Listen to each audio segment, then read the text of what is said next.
یہ سوال لکھا ہے جی کہ اگر خاوند اپنی بیوی کو 3 طلاق اکٹھی بھیجتا ہے اور پھر رجوع کرنا چاہتا ہے کیونکہ بیوی حاملہ ہے تو کیا حکم ہے اور شوہر کے لیے کوئی ترغیب؟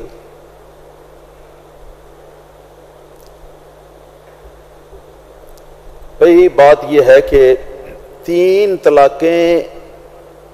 3 مہینوں میں الگ الگ کر کے بکھیر کے دی جائیں یا 3 ہفتوں میں یا 3 سالوں میں یا چاہے 3 فکروں میں نے تجھ کو طلاق دی، میں نے تجھ کو طلاق دی، میں نے تجھ کو طلاق دی، یہ 3 فکرے ہو گئے. یہ چاہے ایک لفظ میں جا میں نے تجھے 3 طلاقیں دی، یہ ایک لفظ میں ہو گئی جی. یعنی الغرض کہ طلاقیں ایک علیحدہ علیحدہ دی جائیں، بکھیر کر دی جائیں متفرق طور پر، یا طلاقیں جو ہیں وہ اکٹھی دی جائیں. شریعت مطہرہ کا حکم یہ ہے کہ تینوں طلاقیں جو ہیں وہ واقع اور مؤثر ہو جاتی ہیں. البتہ یہ بات ضرور ہے کہ شرع شریف نے تینوں طلاقیں اکٹھی ایک وقت میں ایک مجلس میں تینوں طلاقیں دینے سے سختی کے ساتھ منع فرمایا ہے اور یہ بتایا ہے کہ یہ گناہ کبیرہ ہے. تینوں طلاقیں اکٹھی دینا گناہ کبیرہ ہے. مسنون طریقہ جو ہے وہ یہ ہے کہ ایک مہینے کے اندر، جس مہینے کے مینسز کا کورس عورت کو آ چکا ہو، اس کے بعد فارغ ہو چکی ہو مینسز کے کورس سے، تو اس کے بعد عورت کے ساتھ مقاربت یا مباشرت کیے بغیر صرف ایک طلاق آدمی اس کو دے دے اور چپ رہے.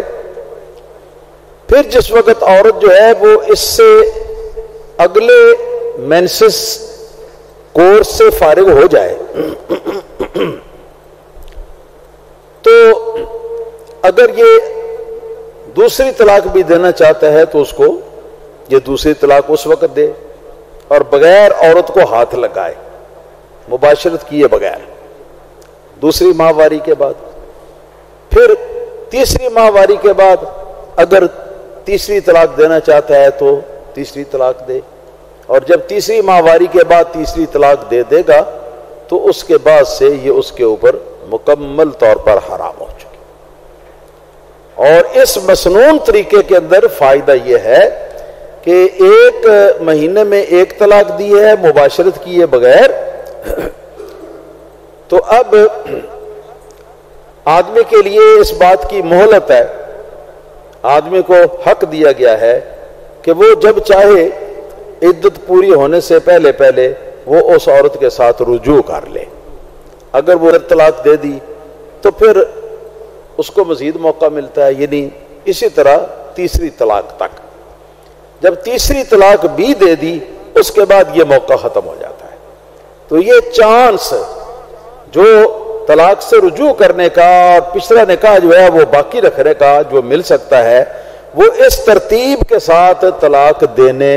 میں ملتا ہے، اس کے بغیر نہیں ملتا. لیکن اگر کوئی شخص خودکشی کرتا ہے، اپنے سر میں خود گولی چلانا چاہتا ہے، اپنی گردن پر خود چھری چلانا چاہتا ہے، اپنے گھر کو خود برباد کرنا چاہتا ہے اور ایک دم تینوں طلاقیں جو ہیں وہ اپنے منہ سے وارد کر دیتا ہے، تو یہ شخص گناہگار ہے. ایک کبیرہ گناہ کا اس نے ارتکاب کیا، اس لیے کہ جو شرع شریف کا بتایا ہوا طریقہ ہے اس طریقے کو اس نے اختیار نہیں کیا. مگر طلاقیں جو ہیں وہ بھی اس کے ساتھ ہو جائیں گی. سیدنا عبداللہ بن عباس رضی اللہ تعالیٰ عنہما کی حدیث مصنف ابن ابی شیبہ رضی اللہ تعالیٰ عنہ میں ہے کہ وہ ان کے پاس ایک آدمی آیا اور آ کر وہ کہنے لگا کہ حضور اے ابو العباس، آپ کی کنیت ابو العباس بھی ہے، ابن العباس بھی ہے، ایک بڑا مشکل مسئلہ پیش آیا ہے. پوچھا کیا ہے؟ تو وہ آدمی کہنے لگا کہ انا ابی طلق امی مئۃ طلاق، کہ میرے باپ نے میری ماں کو 100 طلاقیں دے دی۔ اب یہ 100 طلاقیں تو یکبارگی تھی، ایک ہی ٹائم میں تھی 100 طلاقیں۔ تو اب بتائیے کہ ہمارے لیے کون سا راستہ ہے یعنی اس سے نکلنے کا؟ تو حضرت عبداللہ بن عباس رضی اللہ تعالیٰ عنہ غضبناک ہوئے، غضبناک ہو کر فرمایا کیا یرکب احدکم الحموقۃ ثم یاتی الی ویقول یا ابا العباس یا ابا العباس، کہ کسی بھی آدمی کو جب حماقت سوچتی ہے تو حماقت کے گھوڑے پر سوار ہو کر تو اپنی بیوی کو وہ 3 طلاقیں اکٹھی 100 طلاقیں اکٹھی وہ دے دیتا ہے، پھر وہ میرے پاس آتا ہے اور آ کے کہتا ہے ابن عباس اے ابن عباس اے ابن عباس ہمارا کچھ کر لو، وما یفعل ابن عباس، اب ابن عباس بیچارہ کیا کرے، 100 طلاقیں وہ دے چکا ہے۔ اس کے بعد یہ ارشاد فرمایا کہ قد بانت امک وحرمت علی ابیک ولن تحل له حتی تنکح زوجا غیرہ وعصى ابوک ربہ۔ آپ نے فرمایا کہ تیری ماں تیرے باپ سے مکمل طور پر اس کا تعلق نکاح کا یا میاں بیوی کا کٹ چکا ہے،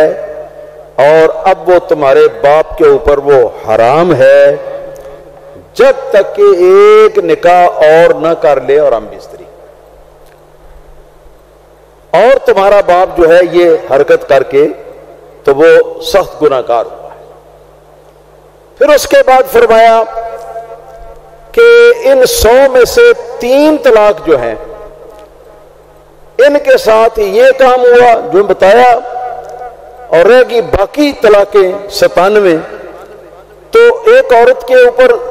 3 طلاقیں ہی وارد ہو سکتی ہیں، چوتھی کی تو جگہ ہی نہیں ہے، لہذا قد اتخذ بہا ابوک آیات اللہ حضوا، کہ یہ باقی طلاقیں جو دے کر تو تیرے ابے نے تیرے باپ نے اللہ تعالی کی آیتوں کا مذاق اڑایا، یعنی ان کی سزا یہ بھگتے گا۔ اور 3 طلاقیں اکٹھی دینا حرام اسی لیے ہے کہ ایک دم گھر برباد ہو جاتا ہے، پھر واپسی کا راستہ ہی